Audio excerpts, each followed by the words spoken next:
selanjutnya kita akan bahas user interface atau antarmuka. Gitu ya. Simpelnya di 3D Studio Max kita akan kerja di bagian yang disebut dengan viewport, gitu ya.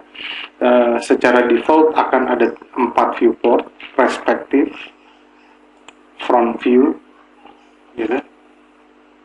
Lalu top dan left, gitu ya.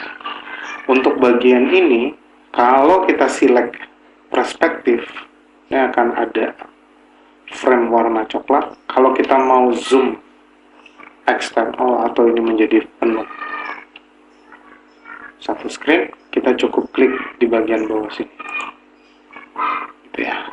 Nanti dia akan penuh, gitu. Untuk mengembalikan, klik lagi di tempat yang sama. Untuk full top view, kita klik lagi di situ, lalu kembalikan seperti itu. Nah, lalu ada sistem dokumentasi di channel comment. Ini channel comment yang akan berisi beberapa tab dan subtab.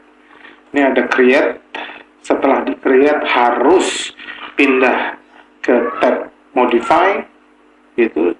Sistem dokumentasinya apapun yang kita buat dengan objek yang nanti ada di viewport akan dia tampilkan di sini, gitu ya. Misal saya akan buat box seperti itu, terus ketinggiannya, dan saya klik kanan untuk menyelesaikan. Setelah ini selesai create, kita akan pindah ke modify. Di modify ada stack box, gitu ya. Lalu ini informasi parameternya, gitu ya. Nah, misalnya kita mau buat meninggikan. Ini saya pakai mouse tengah, saya drag ke bawah, pakai alt mouse tengah untuk memperbaiki arc rotate, gitu ya. Ini sudah. Terus saya hex segment seperti kelihatan di sini, gitu. Untuk menampilkan pada saat shading, gitu, kita bisa klik di sini, lalu tampilkan edge faces, gitu ya. Nanti dia akan tampilkan. Dan mudah-mudahan dua informasi ini bisa cukup jelas. Selanjutnya misalnya kita mau buat dia supaya bengkok, kita akan pakai modifier namanya bend. Bapak Ibu bisa pencet huruf B atau huruf awal dari modifiernya B, maka otomatis modifier list akan mencari semua modifier yang huruf depannya B. Ini kita klik, parameternya akan berubah menjadi parameter bend, gitu ya. Angle-nya mau berapa derajat, kita bisa double klik misalnya 90 derajat, lalu dia akan di bend atau dibengkokkan 90 derajat, gitu ya. Ini informasi di sini. Untuk sistem navigasi viewportnya, salah satunya yang tadi ini zoom extend, gitu.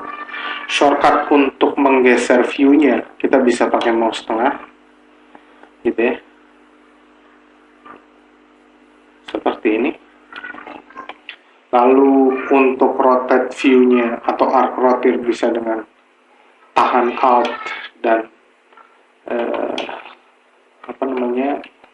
mouse tengah seperti ini. Oke, ya, gitu. Misalnya dari band kita merubah bagian parameter boxnya, kita bisa klik boxnya, lalu kita rubah di sini, gitu ya. Misal lengthnya kita jadikan 15, dia mengecil. Terus width-nya juga 15, dia mengecil. Lalu height-nya kita set ke 80.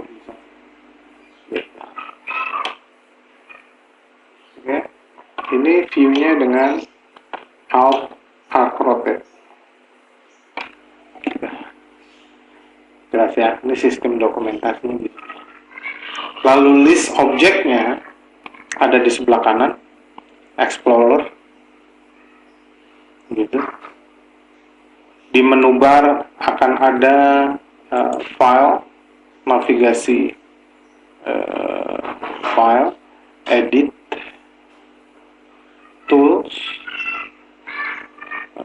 group, view, create, modifier, animation, graph editor, rendering, dan segala macam gitu ya.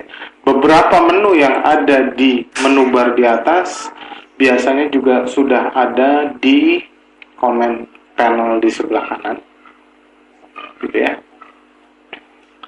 Terus ini ada tool tambahan, misalnya undo, redo, link,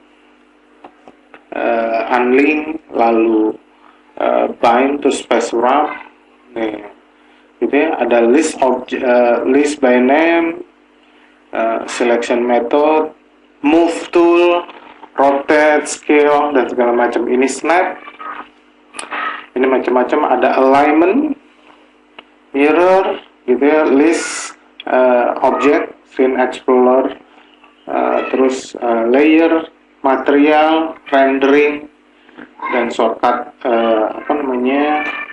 untuk aktif project dan management path gitu ya. Di bagian bawah ada timeline untuk animasi. Di sini ada playback navigasi. Ini seperti tadi viewport navigasi. Kurang lebih seperti itu untuk user interface-nya.